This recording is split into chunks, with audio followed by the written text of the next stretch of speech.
Le miroir des ombres. Partie 2. Le voile de l'inconnu. Le lendemain, l'inspecteur Dubois revint rue de l'Abbaye, l'esprit encore embrumé par les images nocturnes. Il avait passé une nuit agitée, hanté par la silhouette voilée dans le miroir. Il avait consulté des ouvrages sur le folklore parisien, les légendes urbaines, même les récits les plus extravagants des salons spirites. Rien ne correspondait à ce qu'il avait vu.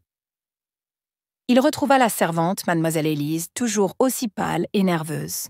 Elle avait passé la nuit chez une amie, trop terrifiée pour rester seule dans l'appartement. Dubois lui demanda de le laisser seul dans le salon, prétextant une inspection plus approfondie. Une fois seul, il se dirigea immédiatement vers le miroir. La lumière du jour atténuait l'étrangeté de la veille, mais le cadre sculpté conservait son aspect inquiétant. Il essuya à nouveau la surface, scrutant le reflet. Le salon se reflétait fidèlement, sans trace, de l'autre pièce. Dubois soupira, se demandant s'il n'avait pas été victime d'une hallucination. Il décida de se concentrer sur les faits concrets, les indices matériels. Il examina à nouveau la pièce, les meubles renversés, les objets brisés. Rien ne semblait indiquer une lutte, une intrusion. Il s'approcha de la cheminée, observant les sculptures du manteau. Du manteau. Son regard fut attiré par une petite porte dissimulée dans la boiserie. Il l'ouvrit et découvrit un passage étroit, sombre et poussiéreux.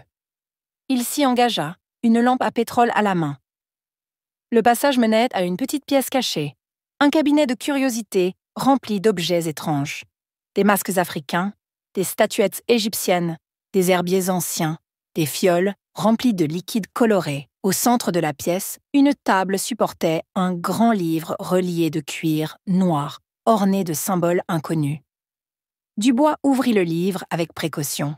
Les pages étaient couvertes d'une écriture fine et élégante, des dessins étranges, des formules kabbalistiques.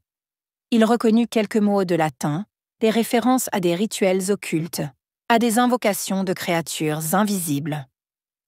Il comprit alors. Madame de la Croix n'était pas une simple veuve fortunée. Elle était une adepte de l'occultisme, une exploratrice des mondes invisibles.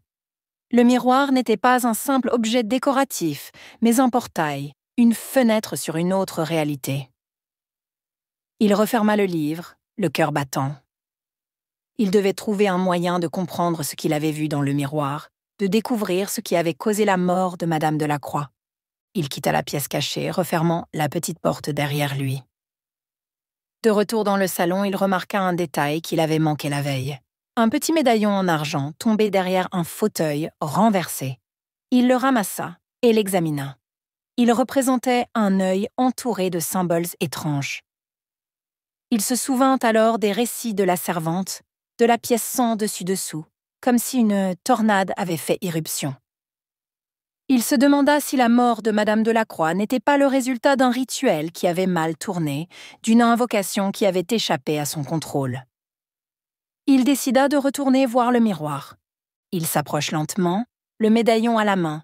Il essuya la surface du miroir et regarda attentivement. Le reflet était toujours celui du salon, mais il lui sembla percevoir une légère distorsion, comme un voile qui se levait.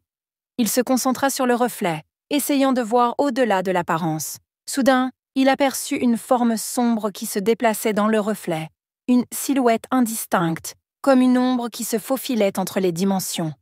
Il recula, le médaillon serré dans sa main. Il avait compris. La silhouette voilée n'était pas une hallucination, c'était une présence, une entité qui avait franchi le miroir, qui avait causé la mort de Madame de la Croix. Et elle était toujours là, quelque part, dans l'ombre du reflet.